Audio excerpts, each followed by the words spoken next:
Hürmetli vatandaş, bugünkü leksiyalarımızı başlayımız. Leksiya dese de gacırızı. 2022 yıl 9. ayının 1. günü hürmetli vatandaş. Bugünkü vaziyetimiz neyse sizlerge hoş haber, belki allaqachon anlap boldunlar. Biz g'arbda, sizlar sharqda avval kun chiqib degan bo'ladi xabarni sizlar anglab bo'lasizlar. Undan keyin biz kechikibroq keladi, bizga kechiringlar. Xo'sh xabarni oldinglar.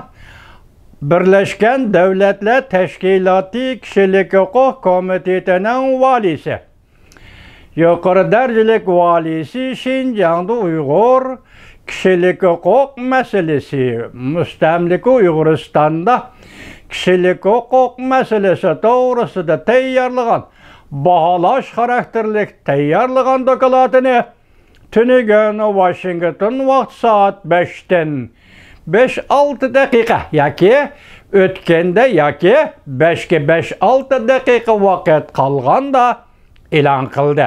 Vaqtni tanlashga diqqat qiling vatandosh. Balki shungacha Jumhur Xalq Cumhuriyati hukumati yoki Jungo Kompartiyasi Birlashgan Davlatlar Tashkiloti Kishilik huquq komitetiga besim ishlatdi. Shungacha.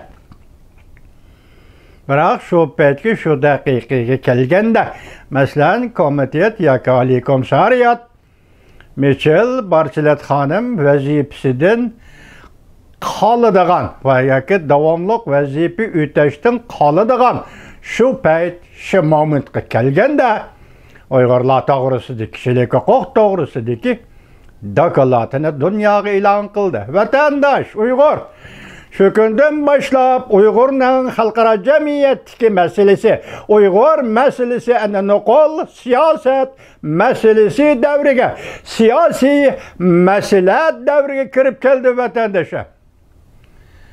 Bu sizga ayon bo'lsin, bu sizga belgilik bo'lsin, bu sizga tanishlik bo'lsin vatandoshim. Qadam endi kishilik huquq bosqichdan olib chiqib, rasmiy siyosat davriga qadam qo'ydi vatandoshim.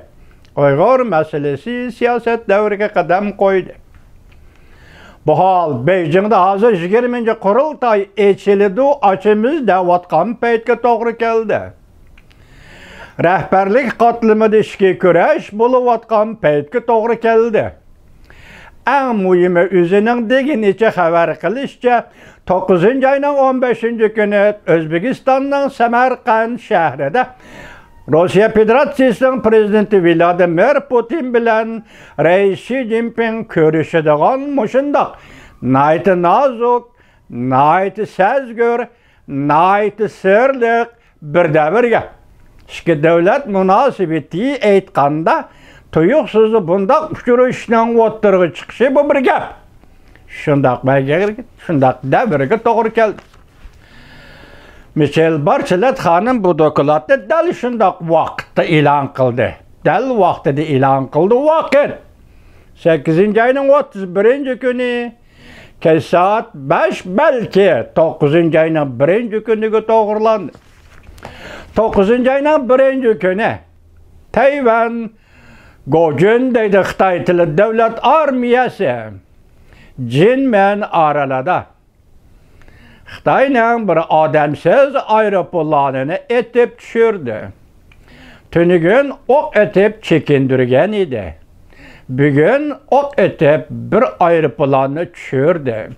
Hozir Torbet kelgan tunugun Yang Jivan debdi. Men Tang Jivanninki Torbet organida yoki Torbet kanalida mundaq mavzu qo'yildi.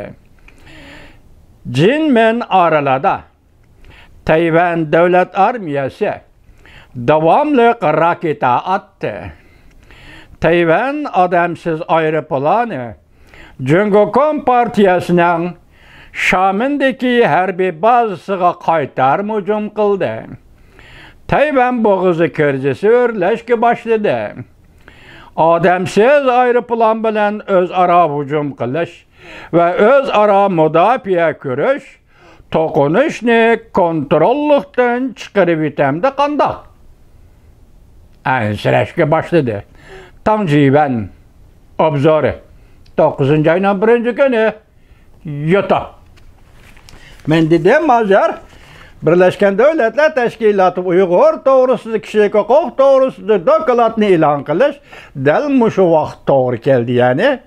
Hazır Tayvan'ın devlet armiyası bilen Jungo Şamen harbiy bazısı da bir-birinden müdafiye kürüş ve bir-birdik hücum kılış. Hazır Tangjivan'ın sözüge aytqanda cuma. Lekin mening resmi paketim yok hazır. Tangjivan şundaq dedi.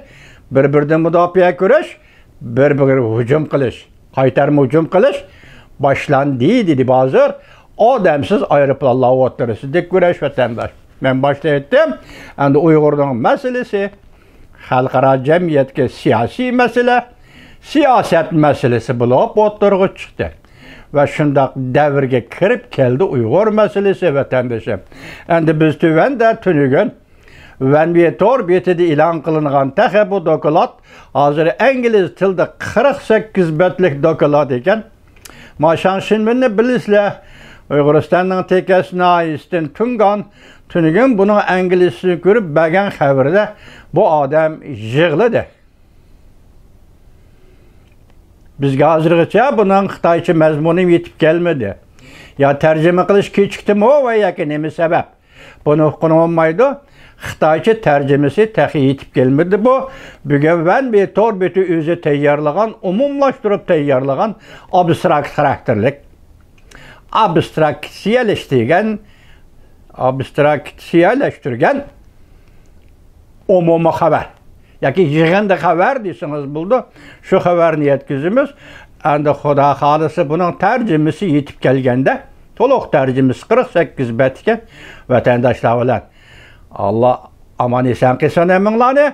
Ona qayta tarjim qilib sizlarga yollaymiz vatandoshlar. Bugünkisi bu ayrım mesele. Hozir tuvanda sizlarga mashina yetkazamiz vatandoshlar.